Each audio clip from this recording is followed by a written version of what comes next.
Serial Anupama में आज का एपिसोड झकझोर देने वाला रहा। जहां एक तरफ शाह परिवार का लाडला अंश बुरी हालत में घर के बाहर फेंका गया, वहीं दूसरी तरफ अनुपमा की दुनिया ही उजड़ गई। शुरुआत होती है उस पल से जब परितोष और राघव अंश की तलाश में होते हैं। राघव को शक है कि अंश की इस हालत के पीछे गौतम का हाथ है।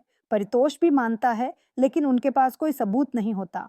तभी किडनैपर्स अंश को घर के सामने फेंक कर भाग जाते हैं। अंश की हालत देख शाह परिवार हिल जाता है। वसुंधरा कहती हैं कि अंश को बुरी तरह पीटा गया है। पराग गुस्से में कहता है कि वो गुनहगारों को छोड़ने वाला नहीं है। इसी बीच गौतम अपनी जीत पर खुश होता है, लेकिन राही को उस पर शक है। प्रेम भी सहमत है, लेकिन दोनों के पास कोई पुख्ता सबूत नहीं है। तूफान तब आता है जब प्रार्थना गौतम का सामना करती है। गौतम न सिर्फ अपने जुर्म को कबूल करता है, बल्कि प्रार्थना को धमकी देता है कि अगर उसने तलाक की अर्जी वापस नहीं ली तो वो किसी को नहीं छोड़ेगा, यहाँ तक कि अनुपमा को भी नहीं। प्रार्थना उसे राक्षस कहती है, लेकिन गौतम हंसता है, क्योंकि उसे पता है कि उसके खिलाफ कोई कुछ साबित नहीं कर सकता।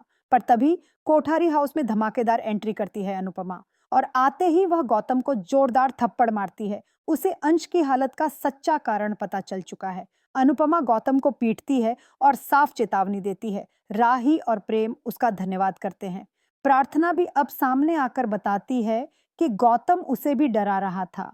गौतम फिर भी चालाकी से खुद को बचाने की कोशिश करता है और कहता है कि अनुपमा उससे तभी टकरा सकती है जब वो आने वाले तूफान के लिए तैयार हो, और वो तूफान आता है उसी रात। जब अनुपमा घर लौटती है तो देखती है कि अनु की रसोई में आग लग चुकी है। उसकी मेहनत की दुनिया जलकर राख हो चुकी है। वह बेहोश हो जाती है, और दूसरी ओर गौतम इस मंजर को देखकर खुश होता है।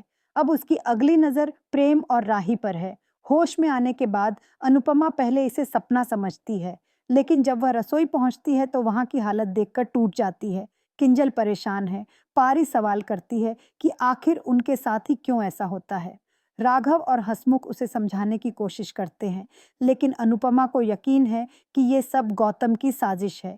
वो उसे फिर से सबक सिखाने का फैसला करती है। इधर राही जब गौतम से सवाल करती है तो वह सब कुछ नकार देता है, लेकिन वसुंधरा उसका साथ देती है और यहाँ तक कह देती है कि माही अशुभ है। वह आर्यन से सगाई तोड़ने को कहती है।